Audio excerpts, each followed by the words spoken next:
एक जिंदा सांप राजा की लड़की के पेट में रहता था। महाराज चंद्रसेन की एक अत्यंत सुंदर और गुणवान पुत्री थी, राजकुमारी चंद्रकला। परंतु अचानक वह गंभीर बीमारी का शिकार हो गई।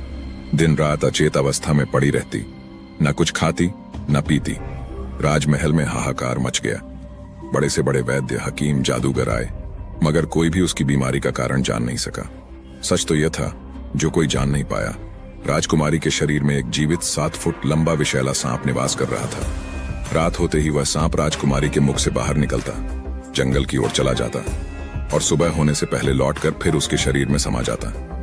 राजकुमारी इस बात से पूरी तरह अनजान थी। वह सांप उसके मन और शरीर पर पूर्ण रूप से काबिज था। एक दिन महल में एक साधारण लेकिन साहसी युवक आया। लखन वह दूर खड़ा सारा माजरा देख रहा था। जब सभी वैद्य हार मानकर लौटने लगे तो लखन मंत्री के पास पहुंचा और बोला, मंत्री महोदय, यदि अनुमति हो तो एक बार मैं भी प्रयास करना चाहता हूं। मंत्री उसे राजा के पास ले गया। राजा ने दुखी मन से लखन से पूछा, तुम क्या कर सकोगे? बड़े बड़े ज्ञानी हार मान चुके हैं। लखन ने कहा, महाराज, बस मुझे एक रात राजकुमारी के कक्ष में एकांत में बैठने की अनुमति दीजिए। राजा को उसकी बातों में आशा की एक किरण दिखी। उसने अनुमति दे दी। रात आई, चारों ओर सन्नाटा। लखन राजकुमारी के कक्ष में एक कोने में बैठ गया। आधी रात का समय हुआ।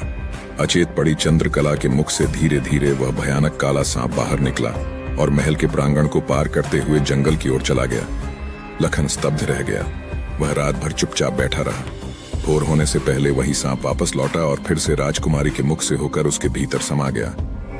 सुबह होते ही राजा चिंतित स्वर में आया और पूछा, बोलो लखन, क्या कारण पता चला?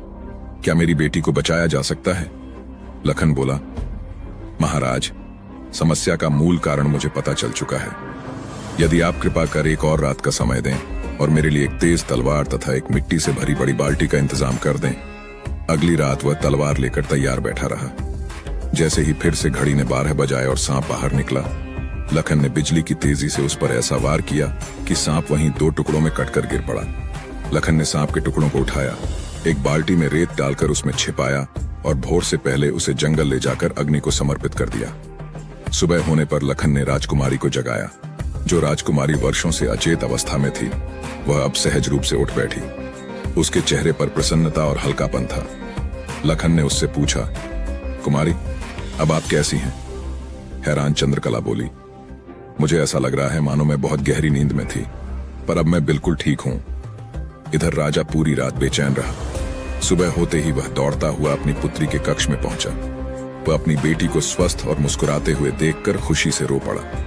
राजा ने हाथ जोड़कर लखन को धन्यवाद दिया और अपने वचन के अनुसार राजकुमारी का विवाह लखन के साथ कर दिया। जब राजा ने उसे आधा राज्य देने का प्रस्ताव रखा तो लखन ने बड़ी विनम्रता से मना कर दिया। महाराज, मैं केवल अपना कर्तव्य निभाने आया था, राज्य का लोभ नहीं है मुझे। ऐसा स्वाभिमानी दामाद पाकर महाराज चंद्रसेन का हृदय गर्व और आनंद से भर उठा। उन्होंने राजकुमारी चंद्रकला को ढेर सारे उपहारों और आशीर्वाद के साथ विदा किया। लखन अपनी नवविवाहिता पत्नी के साथ उज्जैन पहुंचा। वहां उसकी भाभी और परिवार ने दोनों का हर्ष से स्वागत किया। अच्छा लगा हो तो लाइक करें, कमेंट करें और ट्रुथ इवेंट चैनल को सब्सक्राइब करें। लेटेस्ट अपडेट के लिए बेल आइकन प्रेस करें ताकि वीडियो सबसे पहले आप तक पहुंच सके। धन्यवाद।